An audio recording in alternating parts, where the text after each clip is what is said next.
Okay, this homecoming was almost as good as my college's homecoming.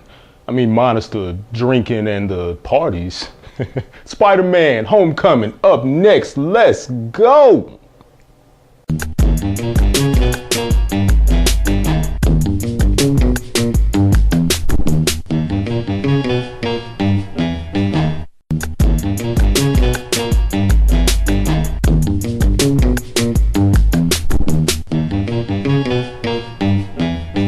Brian's cosigns, yeah. What's up, y'all? You are now rocking with Brian's Cosigns. I am Brian Gunn. Spider-Man Homecoming is the latest reboot in a series that's gone through more changes than a teenager's body during puberty. Yeah. This time, Tom Holland plays Peter Parker / Spider-Man with Robert Downey Jr., Marisa Tomei, and Michael Keaton also starring. Now, personally, I ain't seen anything wrong with the last actors that played Spider-Man, but I guess the powers that be thought otherwise, so here we go again. This version focuses on Pete being a typical teenager. He is 15 in a public school in New York, which is an adventure in itself, but he just happens to have, cool ass superpowers. Past Spider-Man films portrayed Peter as this confident young man who was well aware of his powers. Not this one. Pete is as fresh as a superhero as he is a teenager, wanting more out of life but unsure how to get it. He makes mistakes, some minuscule, some major. Tony Stark is in the movie also, as you know, and he plays sort of Pete's father figure in a sense. He's not in the movie a lot, which is good, but when he is, those two sort of clash. They get on each other's damn nerves. That's what I really meant to say. Michael Keaton plays the Vulture, and here's what makes his character so real. You can relate to why he had to resort to being the bad guy. Life kicked him, so he had no choice but to kick back. You got to do what you got to do sometimes, right? He's not your stereotypical villain, and the writers gave him an excellent character arc. He is, without a doubt, one of the most intriguing villains that you'll see out of all the Spider-Man films. Marisa Tomei plays Aunt May, and May don't look the same.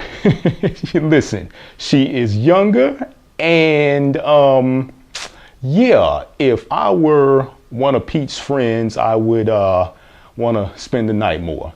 Okay, enough of that. Let's go on to the next thing. I don't want to turn this into an R-rated review.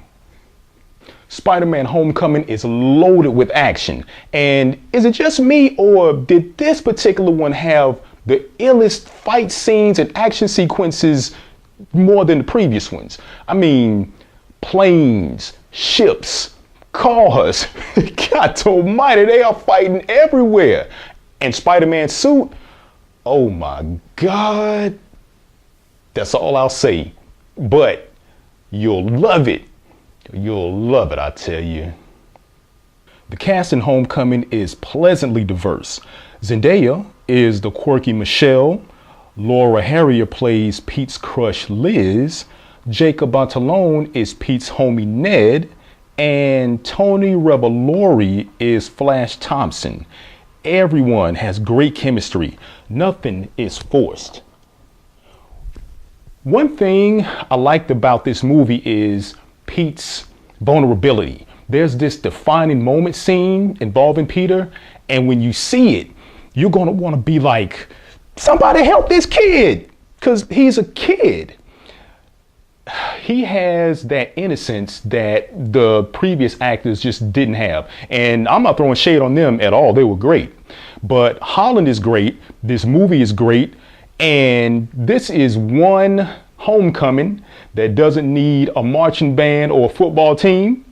Therefore, I am co-signing Spider-Man Homecoming to the fullest.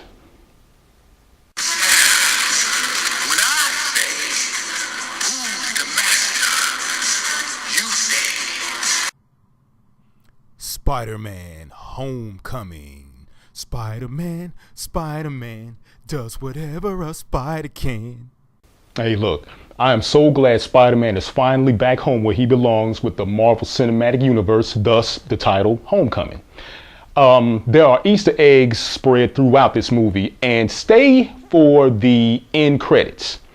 Also, if you got the funds, check this out in IMAX 3D, man. It's worth it. Spider-Man Homecoming. Have you seen it? Do you agree? Do you disagree? Put your comments down south. Let me check them out. Subscribe, please. And as always, take your ass to the movies. Aight? Rhymes, cosines, yeah. Mama, I'm Spider-Man. Mama, I'm Spider-Man. Boy, quit jumping on that bed before I spider your man. See, that's what my mom used to say because I used to love Spider-Man as a kid and I was, never mind, bye.